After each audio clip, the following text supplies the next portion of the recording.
G'day guys, Ziggy D here. The Real Money Auction House released today, and I'll just say things have been a little bit crazy.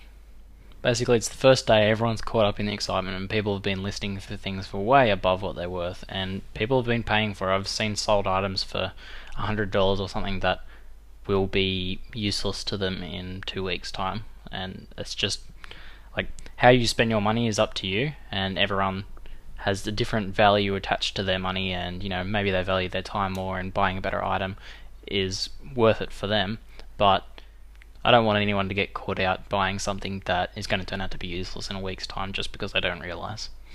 So I've just gone to Barbarian one-hand weapons and sorted by DPS, looking for some of the highest DPS items currently on the auction house to find some perfect examples, and pretty much this whole page is a perfect example of the problem here.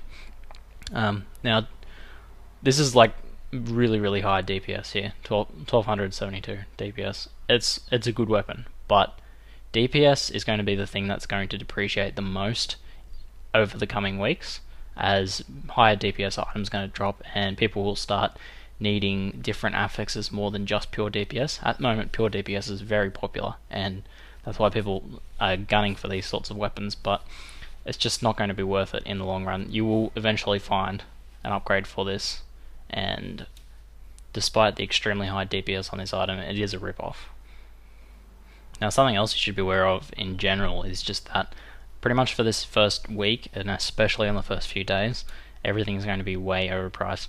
People were speculating originally as to whether things would be underpriced because people were constantly undercutting each other trying to get rid of all of their loot, but it seems to have gone the other way, where the pure excitement has caused exorbitant prices to be posted, and a lot of people have even just bought things off the gold auction house yesterday and have posted them up for way more than their actual gold value.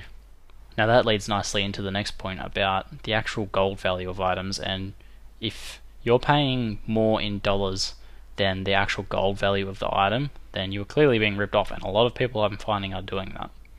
So let's go have a look at the gold value here. Now the gold commodities is actually down at the moment, so I don't know if anything will show up. Now it looks like the gold commodities auctions are still down, but we do know that Blizzard has listed the minimum value for gold to be $1.25 per 100k, so that puts you at $12.50 for a million. So basically, if you're buying a 1 million gold item for over $12.50, then you are being ripped off.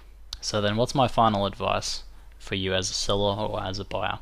Well, as a seller, sell your stuff now. List it at something that you hope you could get, and you might actually get it.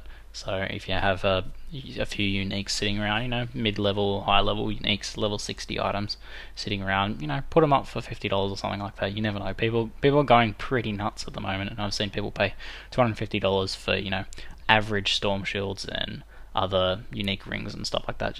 That just aren't really worth it in the end. And in a week's time, they'll be a fraction of that price. They'll be like 1/8 of that price.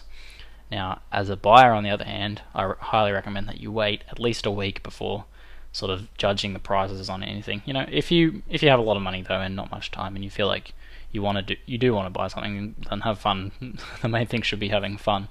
But if you want to get something that's actually going to last you and is actual end game gear, then you should definitely wait at least a week to see how the prices settle down. And that's it for today. If this video helps at least one person not spend $100 that they're going to regret in a week's time, then I'm happy. Thanks for watching.